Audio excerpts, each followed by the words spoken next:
Hello and welcome to बवाल banking classes. आज हम लोग जीआईबी में पेपर 4 न्यू सिलेबस के हिसाब से जो है उसका retail banking and wealth management का मॉड्यूल बी का यूनिट 8 करेंगे। ये सिर्फ पार्ट 1 है जिसका नाम है digitisation of retail banking product. तो देखिए, पहली बात तो ये है कि टेक्नोलॉजी और रिटेल बैंकिंग ये दोनों एक सिक्के के दो पहलू समझ लीजिए। बिना टेक्नोलॉजी के रिटेल बैंकिंग पॉसिबल नहीं है आज की डेट में। टेक्नोलॉजी जो है बेसिकली वो रिटेल बैंकिंग का फाउंडेशन स्ट्रॉन्ग करता है और उसका जो मुख्य आधार है वो रिटेल बैंकिंग का टेक्नोलॉजी को ही माना जाता है। रिटेल बैंकिंग क्या करता है? रिटेल बैंकिंग में टेक्नोलॉजी का क्या रोल होता है? बेसिकली एक तो वो कस्टमर डेटाबेस जो होता है उसको प्रॉपरली मैनेज करता है और उससे बेहतर आउटकम्स निकल करके आते हैं। डेटाबेस को इतने अच्छे से मैनेज करोगे, एनालाइज करोगे, उतना बेहतर आप रिटेल बैंकिंग प्रोडक्ट्स बना सकते हो और उस सेगमेंट को ऑफर कर सकते हो। बैंक जो है अलग अलग प्रकार की टेक्नोलॉजी का उपयोग करता है, जैसा भी वैश्विक स्तर पर चल रहा हो हिसाब से। जो लेवल ऑफ टेक्नोलॉजी इम्प्लीमेंटेशन है पीएसबी में, वो basically stand alone automated ledger posting machines यहाँ से शुरू हुआ था। एएलपीएम्स बुलाता है, जो आज की डेट में आप लोग सीबीएस और फिनाकल और ये सब जो बोलते हैं ना, वो समझ लिए कहाँ से शुरू हुआ था। एएलपीएम्स यानी कि stand alone automated ledger posting machine से शुरू हुआ था, जब कंप्यूटराइजेशन 1980 में शुरू हुआ है तब। ठीक है, आज की डेट में पूरी तरह से ब्रांचेस ऑटोमेटेड हो चुकी हैं, सीबीएस हो चुका है, सब एक दूसरे से कनेक्टेड हैं, तो वो एक अलग चीज़ है। Also, before moving further, I request to please pause the video and go through the copyright disclaimer that this video is for educational purposes only. कुछ एसेंशियल टेक्नोलॉजी ट्रेंड बताए गए हैं जिनका बैंकिंग इकोसिस्टम पे मेजर इम्पैक्ट आया है। एक तो क्या गया है, डेटा एनालिटिक्स और डेटा इंटेलिजेंस का अब जो है उपयोग बढ़ गया है। सेल्फ लर्निंग बैंकिंग सिस्टम जो है कंप्यूटर प्रोग्राम्स के, उनसे उनको डेवलप किया जा रहा है जिससे कि कस्टमर जो भी प्रॉब्लम सिचुएशन फेस कर रहे हैं वो बेहतर, वो इम्प्रूव हो सकें या इराडिकेट हो सकें। कुछ नए कॉन्सेप्ट जैसे कि ओपन बैंकिंग, एम्बेडेड फाइनेंस, जिसके थ्रू बैंक अपने कस्टमर्स को थर्ड पार्टी प्रोडक्ट और सर्विसेज ऑफर करता है, वो शुरू हो रहे हैं। क्लाउड बेस्ड इंफ्रास्ट्रक्चर सपोर्ट कर रहे हैं बैंकिंग ऑर्गेनाइजेशंस को, जिससे कि जो मार्केट प्लेस है उसमें ज़्यादा तेज़ी में चेंजेस आ सकें और इकोनॉमिकली चीज़ें बेहतर हो सकें। A lot of banking activities will be automated in the coming year. साथ ही ये भी कहा जा रहा है कि आने वाले समय में बहुत सारी चीज़ें ऑटोमेटेड हो जाएंगी और वर्चुअली बहुत काम होगा। आज की डेट में भी बहुत सारी चीज़ें हैं जो वर्चुअली होने लगी हैं। इवन अब तो कस्टमर सर्विस एग्जीक्यूटिव भी आपके एसबीआई का ऐसे एला है, तो ये लोग ऑनलाइन वर्चुअल असिस्टेंट भी हो गए हैं। ठीक है, तो ये सब चेंजेस आ रहे हैं धीमे धीमे। टेक्नोलॉजी प्रोसेस रिटेल बैंकिंग बताया गया है। A Boston Consulting Group study conducted in 2003, Opportunities for Action in Financial Services, Transforming Retail Banking Processes, reported that in terms of processes for integration of technology in retail banking, retail banks are using different approaches to modularize and standardize their process. तो देखिए, Boston consulting group ने यानी बीसीजीएस ने एक किया था, एक study करी थी बीसीजी ने 2003 में। नाम क्या था? Opportunities for action in financial services transforming retail banking process. उसके हिसाब से उन्होंने बताया था कि क्या क्या अप्रोचेस और स्टैंडर्डाइज प्रोसेस चेंज हो रहे हैं। तो 4 तरह के इन्होंने मॉडल्स इसमें बताए थे। क्या है? पहला है हॉरिजॉन्टली ऑर्गेनाइज मॉडल। फिर हॉरिजॉन्टली ऑर्गेनाइज मॉडल में क्या होता है? इसमें होता है कि जो individual process platform supports one product only, the sub data in the model are not shared with other product and product platforms. मतलब कि कहने का मतलब ये है कि हॉरिजॉन्टल ऑर्गेनाइजेशन मॉडल में, ऑर्गेनाइज मॉडल में जो इंडिविजुअल प्रोसेस होगा प्लेटफॉर्म पर, वो एक ही प्रोडक्ट एक को ऑफर किया जा रहा है। ठीक है, मतलब एक प्रोडक्ट या समझ लीजिए जैसे अभी क्या हो, क्रॉस सेलिंग शुरू हो गई ना, तो वो इसमें नहीं है। हॉरिजॉन्टली ऑर्गेनाइज मॉडल में बेसिकली ये कहा गया है कि एक हॉरिजॉन्टल मॉडल रहेगा, हॉरिजॉन्टली लेवल पर जो इंडिविजुअल प्रोसेस डेटा है वो एक प्रोडक्ट ऑफर किया जाएगा, जो सब डेटा है मॉडल का वो अदर प्रोडक्ट के साथ, अदर प्रोडक्ट प्लेटफॉर्म के साथ शेयर नहीं किए जाएंगे। ठीक है। वर्टिकली ऑर्गेनाइज मॉडल क्या है? Where functionality is provided across all product, मतलब सारे जितने भी प्रोडक्ट्स हैं उन सबके बीच में आपस में फंक्शनैलिटी प्रोवाइड कर दी गई वर्टिकल ऑर्गेनाइज मॉडल में। In this model customer information is centralise, यहाँ पर जो कस्टमर की इन्फॉर्मेशन होती है वो केंद्रीकरण होती है या एक कह लीजिए एक हब की तरह एक जगह पर होती है।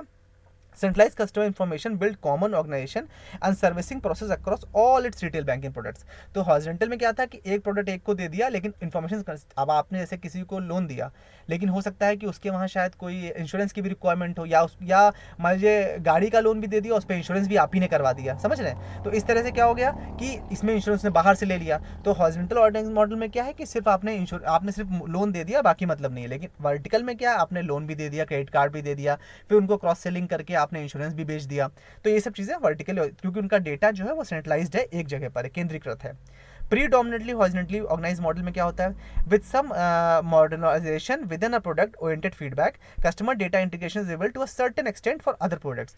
प्रीडोमिनेंटली हॉरिजॉन्टली ऑर्गेनाइज्ड मॉडल में क्या है कि जो कस्टमर डेटा है वो एक सर्टेन लिमिट तक अवेलेबल रहता है, कुछ प्रोडक्ट्स को ऑफर किए जाते हैं, पूरी तरह से केंद्रीकृत नहीं होता है जैसा कि वर्टिकल में होता है। फिर प्रीडोमिनेंटली वर्टिकली ऑर्गेनाइज्ड मॉडल क्या होता है, ये एक हाइब्रिड मॉडल है that offers common information for most of the related products. ये एक हाइब्रिड मॉडल है जिसमें कॉमन इन्फॉर्मेशन अवेलेबल रहती है मोस्ट ऑफ द प्रोडक्ट, सभी प्रोडक्ट के लिए। द बेसिक इन्फॉर्मेशन जो है वो अवेलेबल रहती है रिगार्डिंग प्रोडक्ट ऑन सर्विसेज, ठीक है।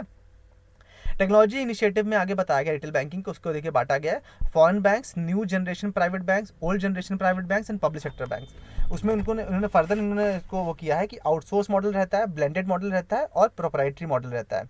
तो आउटसोर्स मॉडल में आता है model 1 outsource from it companies, blended model में क्या रहता है इन हाउस एंड आउटसोर्स रहता है, और प्रोप्राइटरी में क्या रहता है model development in house by banks. तीन तरह समझ लीजिए। पहला तरीका ये होता है कि आपने सारा काम आउटसोर्स कर दिया और आप ज़्यादातर काम बाहर से करवा रहे हैं। दूसरा ब्लेंडेड वाले में क्या होता है कि आपने कुछ काम आप अपने बैंक के अंदर कर रहे हैं, कुछ आपने आउटसोर्स कर दिया है। प्रोप्राइटरी मॉडल में क्या होता है कि आपने पूरा ही इन हाउस कर रखा है। तो तीन तरह के मॉडल आपको बता दिए गए हैं। In the retail liabilities and asset side, the software is developed mainly to capture the following types of information. तो रिटेल लाइबिलिटी और एसेट के लिए बेसिकली जो सॉफ्टवेयर है वो इन इन्फॉर्मेशन को कैप्चर करने के लिए होता है। क्या क्या? स्टैटिक इन्फॉर्मेशन जिसमें account opening, basic loan origination data ये सब रहता है। अपडेटेड इन्फॉर्मेशन मतलब इनकम डिटेल्स वगैरह अलग अलग टाइम इंटरवल पे या अंतराल पे प्राप्त की जाती हैं। ट्रांजैक्शन इन्फॉर्मेशन जो भी डिसबर्स किया गया, जो फाइनल सेटलमेंट हुआ, वो सब चीज़ें इसमें रहती हैं एसेट और लाइबिलिटी साइड में। एनालिटिक्स है, अलर्ट में क्या रहता है हर प्रकार की ऑपरेशनल और स्ट्रैटेजिक अलर्ट जो भी होते हैं, जो डेवलप कर स्ट्रैटेजीज काम में आते हैं, वो इसमें रखे जाते हैं, इसमें फर्दर एक्शन लिया जा सके। Institute for development and research in banking technology यानी IDRBT, banking industry is in the path of growing leveraging information technology in a big way in all its strategic, functional and operational process। आपको पता है banking sector बहुत तेजी से grow कर रहा है। तो रिजर्व बैंक ऑफ इंडिया ने एक कमेटी बनाई थी, उसका नाम था technology upgraded in the technology upgradation in the payment system 1994 में। इसके चेयरमैन कौन थे? WS सर्राफ जिसके चेयरमैन थे, जो उस समय RBI के एग्जीक्यूटिव डायरेक्टर थे।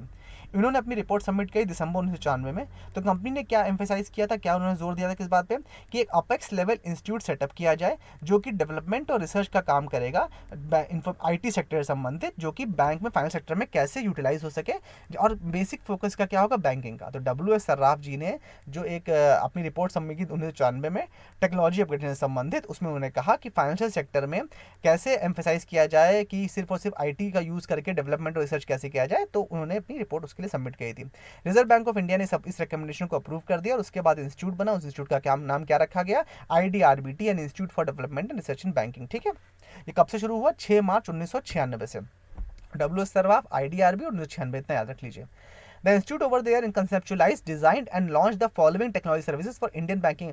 तो इंस्टीट्यूट ने धीमे धीमे क्या क्या चीज़ें बनाई? एक तो इन्फीनेट बनाया इन्होंने, इंडियन फाइनेंशियल नेटवर्क। एक इन्होंने बनाया स्ट्रक्चर्ड फाइनेंशियल मैसेजिंग सिस्टम यानी SFMS। एक इन्होंने NFS बनाया, नेशनल फाइनेंशियल स्विच। फिर इन्होंने इंडियन बैंकिंग कम्युनिटी क्लाउड बनाया। ये सब इन्होंने रिसर्च एंड डेवलपमेंट करके बनाया है बैंकिंग सेक्टर के लिए। अब देखते हैं इन्फीनेट क्या होता है।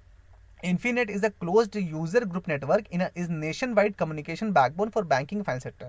तो एक closed user group network है जो कि nationwide काम कर रहा है और ये बैंकिंग और फाइनेंस का एक बैकबोन की तरह काम करता है। Various interbank and intrabank applications ranging from structured financial messaging system, EFT, ECS, debit, online processing, trading, government security, इन सब में इनको यूज़ किया जाता है। ठीक है, तो जो इन्फीनेट होता है ये इन सब का रिकन्सिलेशन करता है। ECS डेबिट हो गया। अब हम ECS डेबिट क्रेडिट हम लोग लास्ट चैप्टर में पढ़ चुके हैं। If you want please go through the chapter once again. तो SFMS या इलेक्ट्रॉनिक या नेफ्ट, RTGS, क्लियरिंग सर्विसेज और गवर्नमेंट सिक्योरिटीज़ में लेन देन, ट्रेडिंग जो भी हो रहा है, उन सबको जो रिकनसाइल किया जाता है वो इन्फीनेट की हेल्प से किया जाता है। जो नेफ्ट, RTGS के जो ट्रांसफर होते हैं वो सब भी इन्फीनेट के थ्रू ही कंडक्ट हो रहे हैं। It's a financial network in the form of reliable communication backbone facilitating running different application services. तो दुनिया भर की जितनी भी सर्विसेज चल रही हैं बैंकिंग से रिलेटेड, वो सब इन्फीनेट से कहीं ना कहीं उसको यूटिलाइज कर रही हैं। एडवांटेजेस क्या है इन्फीनेट के? बैंकिंग और फाइनेंस सर्विस जो है वो इंडिपेंडेंट ऑफ देयर लोकेशन हो गया। आप कहीं भी हो, आज की डेट में आप कहीं भी आपकी रिसाइडिंग लोकेशन हो, लेकिन आप लेन देन कर सकते हो अपने किसी भी अकाउंट से ऑल ओवर इंडिया, कोई इशू नहीं रह गया। ये इन्फीनेट का कमाल है। बैंकिंग जो बिजनेस सर्चेस हैं, जो उनके वर्किंग आवर्स हैं, वो इंक्रीज हो गए हैं। क्यों? क्योंकि आप इन्फीनेट का यूज़ करो, क्योंकि सारी चीज़ें आप वर्चुअली ऑनलाइन कर पा रहे हो। तो एक्सटेंडेड बैंकिंग बिजनेस आवर्स हो गए हैं। ठीक है, ऑपरेशनल कॉस्ट इससे कम हो गया। आपको पता भी होगा नेफ्ट, RTGS में आपको ऑनलाइन जब आप करते हैं तो आपको कोई पेमेंट नहीं करना है।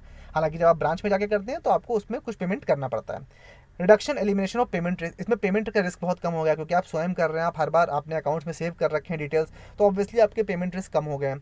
हाउस कीपिंग उसकी एफिशिएंट हो गई, मतलब उसका उस डेटा को ध्यान रखना ईजी हो गया, उसको क्लीनिंग करना ईजी हो गया है। डिसीजन मेकिंग प्रोसेस में इंप्रूवमेंट हो गया है। कस्टमर ओरिएंटेड डिलीवरी मैकेनिज्म और इम्प्रूव हो गई है और इनोवेट हो गई है इन्फीनेट की वजह से। की फीचर्स क्या क्या है इसके? Template builder to support flexible definition of messages similar to SWIFT like user to user and system messages.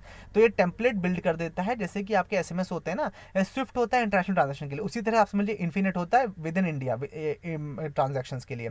Flexible architecture होता है जो कि सेंट्रलाइज और डिस्ट्रीब्यूटेड दोनों तरह से काम कर देता है। डायरेक्टरी सर्विसेज होता है, आईएफएससी डायरेक्टरी वगैरह जो होता है वो मेंटेन होता है, नेटवर्क कन्फिगर रहता है। सिक्योर्ड मैसेजिंग होती है, रूटिंग जो है वो स्टोर और फॉरवर्ड प्रिंसिपल पे गवर्न करता है, पुश टेक्नोलॉजी पे काम करता है। मैसेज जो है वो क्लब किए जा सकते हैं और as a batch of file exchange किया सकते हैं। Smart card based user access रहता है। मैसेजेस जो हैं वो सिक्योर रहते हैं, कैसे? स्टैंडर्ड इंक्रिप्शन और डिक्रिप्शन के द्वारा। डिक्रिप्शन और इंक्रिप्शन उसका स्टैंडर्ड रहता है, तो आईएसओ स्विफ्ट स्टैंडर्ड्स को ये फॉलो करते हैं। जो ऑडिटिंग है, जो लॉगिंग है, टाइम स्टैंपिंग, मतलब कितने बजे ट्रांजेक्शन इनिशिएट हुआ, कितने बजे कंप्लीट हुआ, कितने वेरीफाई हुआ, कब रिसीव हुआ, तो टाइम स्टैम्प रहता है, तो उससे किसी भी तरह का कोई रिस्क हो या फ्रॉड हो तो बहुत ईजिली इरेडिकेट किया जा सकता है उसको। पीरियोडिक कंप्यूटेशन रहता है चार्जेस का, बिलिंग वगैरह सर्विसेज की प्रॉपर हो सकती है जो पार्टिसिपेटिंग बैंक है उनका। जो मल्टी टायर्ड उसका जो सोल्यूशन है इन्फिनेट का, हब या बैंक गेटवे साइट्स वगैरह है, वो सब मल्टी टायर होते हैं और उसमें कई स्टेजेस रहते हैं। मॉडलाइज वेब इनेबल्ड सॉफ्टवेयर रहता है जिससे कि पार्टिसिपेंट बैंक जो है वो जो फाइनेंशियल नॉन फाइनेंशियल सर्विसेज हैं उनको ईजिली बैंक गेटवेज और इन्फिनेट हब की तरह यूज़ कर सकें। With this we have come to an end. इसका जो रिमेनिंग पार्ट है वो हम पार्ट 2 में डिस्कस करेंगे। I hope you like the session. In case you have any doubt please free to ask in the comment section. Thank you so much for your valuable time.